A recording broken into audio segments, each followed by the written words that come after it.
దేవుడు ఆశ్చర్యకరం, ప్రభుకేమో భయంకరము అనే సంగతిని నేను తెలియజేస్తున్నాను. ఆయన నిత్య రాజ్యములకు, ఆయన రాకడకు మనల్ని ఎలాగ సిద్ధపరుస్తున్నటువంటి దేవుడు ఈ దినాన్న మనం ప్రేమించి మరొకసారి అన్నాడు, నేనే మిమ్మల్ని నడిపిస్తాను. అయ్యా, నేను మిమ్మల్ని నడిపించే నాయకుడిగా నేను ఉంటాను అని చెప్పి దేవుడు వాగ్దానిస్తున్నాడు.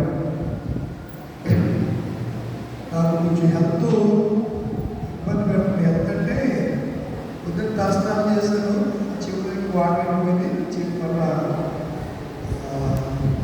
అక్కడికి సంబంధించినటువంటి టవర్స్ దేవాలయం అన్ని మెడికల్ షాప్లో సెర్చ్ చేసి ఎదిగినా దొరకల. అబ్జార్లు పెడితే అబ్జార్లు నేను స్నానం చేసేసి కాబట్టి ఫోన్ చేసి అక్కడికి వచ్చాడు. స్నానం అయిపోయిందా నువ్వు వాటిలో స్పీడ్గా మీ దగ్గరికి రావాలి కదా, గబగబా చెప్పులు ఎత్తి మీద నిగుడుస్తుంది రావాలి కదా, అందుకని ఆ చెవులకి ఈ గొంతుకి అన్నిటికీ కనెక్షన్ ఉంటుందన్నమాట. ఈ నోసు, ఈ గొంతుకు, ఈ చెవులు, నోరు, ముక్కు, చెవులకి కనెక్షన్ ఉంటుంది. ఈ మూడింటికి ఏ దానికి ఇబ్బంది చేసినా, ఇబ్బంది వచ్చినా కొంచెం ఇబ్బంది పడతాం. ప్రభు స్వస్థత ఇచ్చాడు. ఇంకా పరిపూర్ణమైన స్వస్థత దేవుడు ఇచ్చినందుకే ప్రభు నేను హృదయపూర్వకంగా మనసారా నా ప్రభుని స్వస్థపరచు యెహోవాను నేను కనపరుస్తున్నాను. ఆయన ఇచ్చిన స్వస్థతను బట్టి ఆయనకి మహిమ కలుగును గాక. ఆమేన్. ప్రియులారా, కొన్ని నిమిషాలు చాలా జాగ్రత్తగా మనోనిదానం కలిగి ఉండండి. అటు ఇటు చూడకండి, అటు ఇటు తిరగండి. మీరు వినలేకపోతే వెళ్ళిపోండి, బయటకు వెళ్ళిపోండి. వినేవాడికి అభ్యంతరంగా ఉండకండి. అభ్యంతరం పరిచే వాళ్ళకి శ్రమ. అభ్యంతరము ఎవరి ద్వారా వచ్చినో వాడిని మెడలో తిరగట్టు రాయి వేసి ఎందులో పడేమన్నాడు యేసయ్య? లోతైన తెలీదా మీకు? సముద్రంలో పడవేయుట వాడికి మేలు. ఇలా అభ్యంతరం కలగకుండా రేటు చచ్చిపోతే మేలు అని చెప్పాడు యేసు మాటలో చెప్పాలంటే. ఇతరులకు అభ్యంతరంగా ఉండే కంటే నువ్వు చచ్చిపో, ఈయన చంపేట అన్నాడు ఆయన. ఈయన్ని మరి తిరగలా వేసి సముద్రంలో లోతైన సముద్రంలో పడిపోతే ఆడు బతుకుతాడా చస్తాడా? అంటే ప్రభుకి ఈ అభ్యంతరకారులు ఎంత బాధ కలిగించేశారో చూడండి. అందుకే నా మాట్లాడారు. అసలు సాధారణ ప్రభు ఎవరిని శపించడు. ఆయన ప్రేమ కలిగిన దేవుడు కదా, దయ కలిగిన దేవుడు కదా, కరుణామయుడు కదా, ఆయన కనికరం కలిగిన దేవుడు కదా, జాలి కలిగిన దేవుడు కదా, వాత్సల్యపూర్ణుడు కదా. మరి అలాంటి ఆయనకి ఎందుకు ఈ అభ్యంతరం పరిచే వారిని చూస్తే కోపం వచ్చింది. కోపం చెట్టాడు, ఈయన తీసుకెళ్ళి అందులో పడేయండిరా. పడేసినప్పుడు మామూలుగా మళ్ళీ ఈతంతో దీనికి ఈత చీతుకొచ్చేస్తాడేమో. అందుకని ఏ రైకంటే తిరగట్టి రాయ మెళ్ళ వేస్తే ఆడెంత ఈతగాడైనా, గజేతగాడైనా ఈతగంట మెళ్ళ బరువుంటే ఈతగంట ఈతలేడు కదా అని చెప్పి వేసుకున్నాం. అంటే ఈ అభ్యంతరకారులు ఎంతగా ప్రభువుకి ఇబ్బంది కలిగించారో మీరు ఆలోచన చేయండి. నేటి దినాలకు కూడా చాలామంది అభ్యంతరంగా ఉంటారు ప్రభు సన్నిధిలో. అలా ఉండకండి. అది మీ జీవితానికి మంచిది కాదు, మీ బిడ్డలకి మంచిది కాదు. మిమ్మల్ని బట్టి మీ బిడ్డలకి అది మంచిది కాదు, మీ కుటుంబానికి మంచిది కాదు, మీ సంఘానికి అది దీవెన ఆశీర్వాదకరం కాదు. మిమ్మల్ని బట్టి మీ సంఘం దీవించబడాలి, నిన్ను బట్టి నీ కుటుంబం దీవించబడాలి, నిన్ను బట్టి నీ బిడ్డలు దీవించబడాలి, నిన్ను బట్టి నీ ప్రాంతం దీవించబడాలి, నిన్ను బట్టి నీ దేశం మీదకి శాపము రాకూడదు, నిన్ను బట్టి నీ ప్రజల మీదకి దేవుడి కోపము రాకూడదు అని దేవుడు మాట్లాడుతూ ప్రవక్త యెషయా ద్వారా 49వ అధ్యాయము మూల వాక్యాన్ని నేను మీకు పరిచయం చేస్తాను. యెషయా గ్రంథం 49వ అధ్యాయము 10వ వచనం.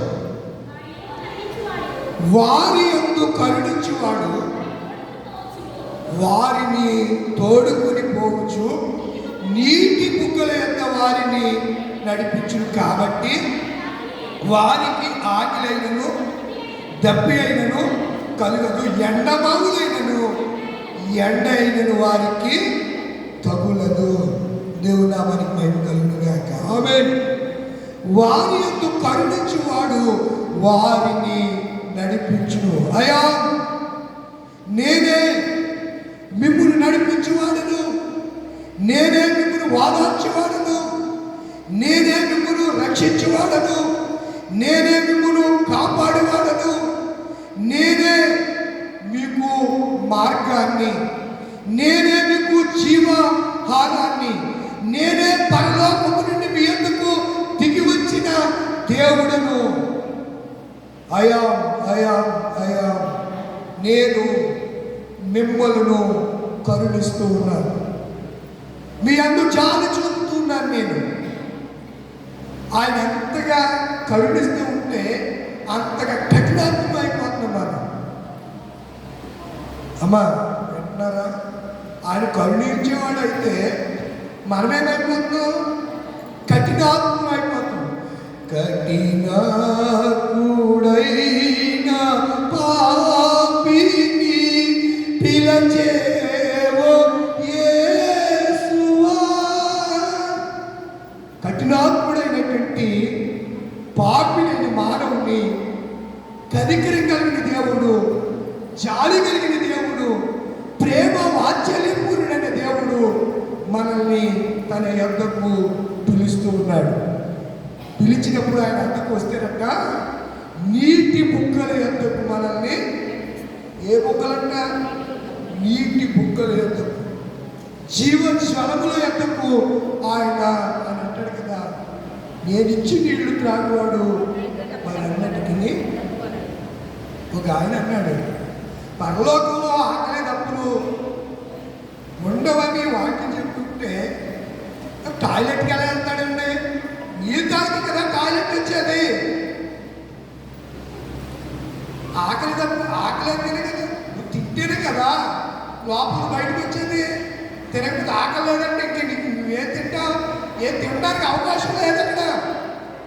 దేవుని మాటల చేతనే నీకు జీవం. కనీసం ఈ చిన్న లాజిక్ కూడా తెలుసుకోకపోతే ఎలాగంటే సేవకులు ఎందుకో వాళ్ళు అంటే, మనం రేపొద్దున పరలోకంలో ఇలాగే ఉంటాం. ఈ శరీరం, ఈ అవయవాలు మనకు ఉంటాయంటే పరలోకంలో అవయవాలతో పని లేదు.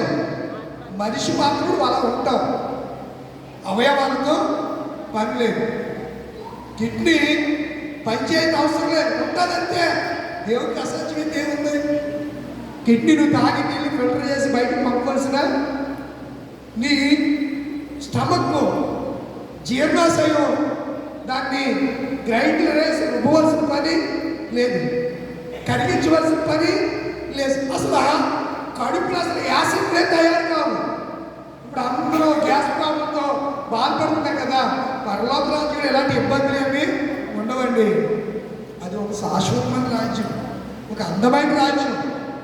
ఆ రాజ్యంలో ఉండాలని ప్రతి వాళ్ళు కోరుకోవాలి.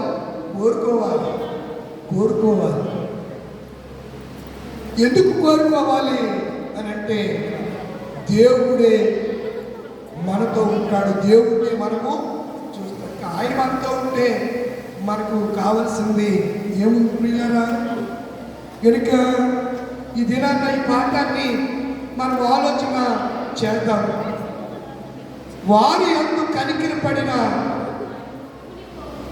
కనికరపడి ఆయన వారిని నీటి బుగ్గల యొద్దకు తోడుకొని పోవును. అలాగే ఉంచండి. ఒకడు ఆ పాత నిబంధన అలాగ ఉంచుకుంటే పత్రిక వాక్యాల్లోకి రండి. పేతురు గారు రాసిన, దుడుకు పేతురు గారు రాసిన, చెవు నరికేసిన పేతురు గారు రాసిన, దేశంలో ఎవరినో చెప్పిన పేతురు గారు రాసిన కోడికూర, ఏ కూర? ఒక పాస్టర్ గారు ఉండేవారు, ఏలేటి ప్రభుదాస్ గారని. తమ్ముడు ఇలా కోనా అనేవాడు. కూర అంటే కోడికూర అని. లేకపోతే అనేవాడు, తమ్ముడు ఇలా పేతురుకోడి కూర వండించావా, నాటుకోడి వండించావా అని అడుగుతూ ఉండేవాడు. చూడండి, అలాంటి పేతురు రాసినటువంటి పత్రిక, 2వ పత్రిక, మొదటి అధ్యాయము మొదటి వచనం నుంచి చదువుతాం. యేసుక్రీస్తు, చూడండి, ఈ మధ్యలో నేను ఈ మాట పదే చెప్తే మళ్ళీ మళ్ళీ వచ్చింది. అక్కడ క్రీస్తు అంటే కింద ఏముంది చూడండి. నేను ఎవరికి దాసుడిని? అభిషక్తుడికి యేసుక్రీస్తు దాసుడను అపోస్తుడైన సీమోను పేతురు మన దేవుని యొక్కయు రక్షకుడైన యేసుక్రీస్తు యొక్కయు నీతిని బట్టి మా వలనే అమూల్యమైన విశ్వాసము పొందిన వారికి శుభమని చెప్పి రాయినది. ఎవరంటైనా క్రీస్తుకి శిష్యుడు కాదా? శిష్యుడే. కానీ అతను ఎలా తగ్గించుకుంటున్నాడు? దాసుడను. యేసుక్రీస్తు కింద ఒకటనేసి పుట్టినట్లే ఉంది. నేను పదే చెప్తున్నాను, మీరు దీన్ని పట్టుకోవాలి, క్యాచ్ చేయాలి. యేసుక్రీస్తు అభిషక్తుడైన క్రీస్తుకు దాసుడను నేను అని చెప్తున్నటువంటి శుభమని చెప్పి రాస్తున్నాడంట.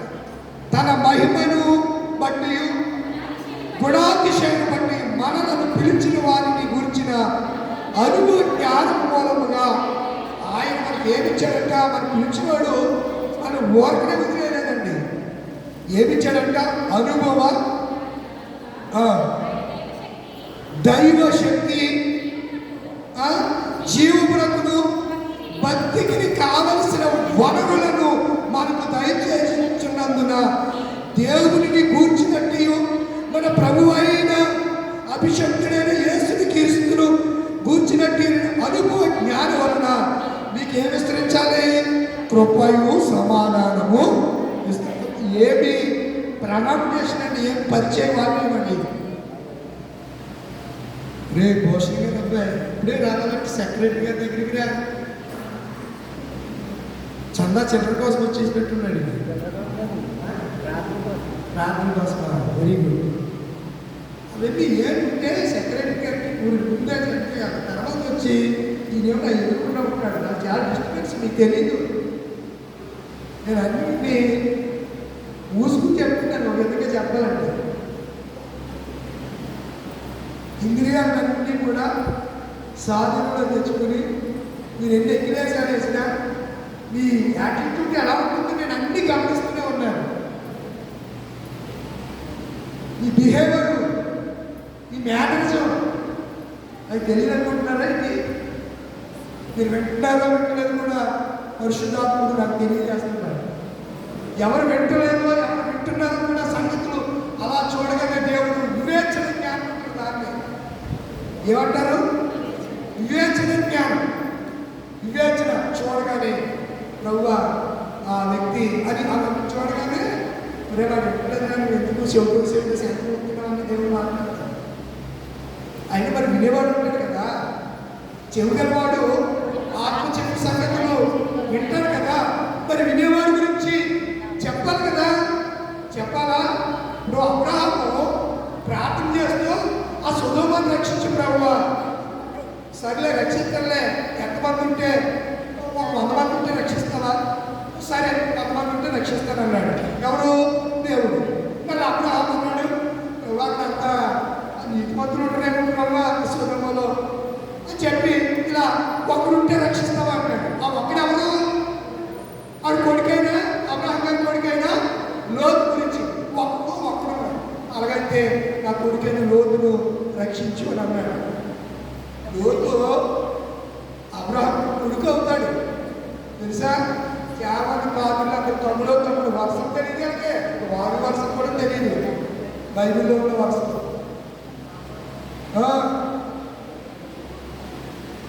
ప్రియమైన దేవుని పిల్లలారా, కనుక మనం చాలా జాగ్రత్తగా ఉండాలంటే జాగరూకులై ఉండని దొంగ ఎప్పుడు వస్తాడు మనకి. ఎవడు వస్త్రపు అపహరించకుండా జాగ్రత్తగా చూచుకునే ప్రభు చెప్తున్నారు. ఏంటంటే కదా, కృపయు మీకు కృపయు సమాధానము ఆ మహిమ గుణాతిశయమును బట్టి. ఎవరి మహిమ గుణాతిశయం యొక్క మహిమ గుణాతిశయములను బట్టి